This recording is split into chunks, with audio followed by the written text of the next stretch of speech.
How long does it take for a prophetic word to come to pass? I want to discuss a few things about this topic, but first I want to address the fact that according to Matthew chapter 7, we are to judge a prophet by their fruit. So what that means is in the context of prophetic ministry that has taken place in a church, we should know a prophet well enough to be able to observe their fruit. That means that most prophecy will occur in the context of relationship. Now, I want to bring out two examples, both from the Old Testament, showing us that it can actually take quite a while for a prophetic word to come to pass. Those examples are Abraham and Joseph, both being from the book of Genesis.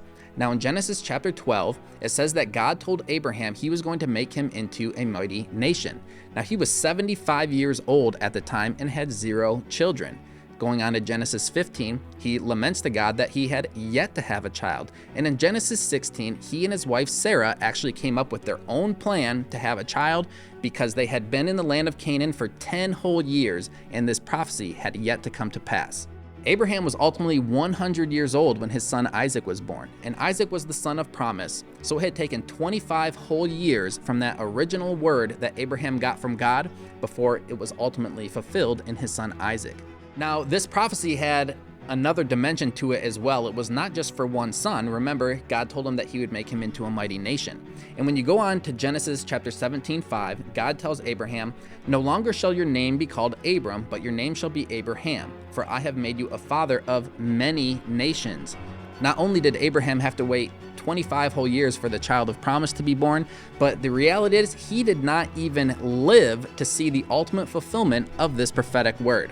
In Genesis chapter 15, he was also told that his descendants were going to take the land of Canaan, but he says that they were going to be strangers in a foreign land and even be made slaves in that land for 400 years. Now, that was obviously a long time after the life of Abraham, but you think of us who are living over 4,000 years later, and it's just crazy to think that today on earth, between the spiritual seed of Abraham, which is the Christians, and the Jews and the Muslims who claim to be the natural seed of Abraham, there are actually 4.5 billion people in the world today that look to Abraham as either their natural or spiritual father. In Hebrews 6:12, it says that we are to imitate those who through faith and patience inherit the promises, and then gives Abraham as an example. So he had a lot of patience, so much so that he did not even live to see the fulfillment of this prophetic word come to pass, but he still had faith that it was going to happen. The other example that I want to use is Joseph, who was Abraham's grandchild. Now, he received a prophetic word through a dream that his brothers and even his father was actually going to one day serve him. Not only did this take years to come to pass, but in the middle, he actually was betrayed by his brothers, sold into slavery, and then ultimately ended up in prison.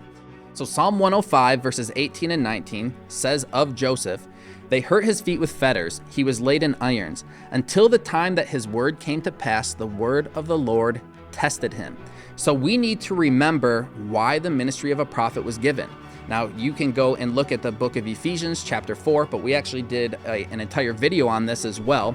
But prophecy is meant to equip us. This can take time. It can also involve God taking us through a process of maturation that will actually prepare us for the fulfillment of the prophetic word. But prophecy is not a crystal ball. It is not a horoscope, just, telling us what's going to happen in the future or telling us these good things that we want to hear. But if a person does not take prophecy seriously, it is possible that we are not going to prepare ourselves, and if we are not positioned properly where God wants us to be, we can actually miss out on the fulfillment of this prophecy.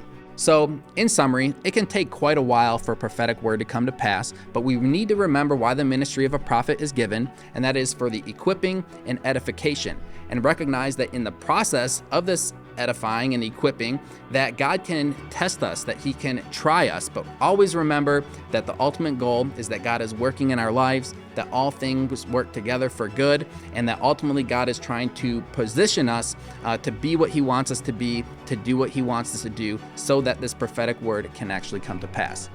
If this video ministered to you today, check out the Call from the Mountain YouTube channel. You can like the video, you can share the video, and I'd encourage you to subscribe to the channel because we actually have a lot of other great content on there as well.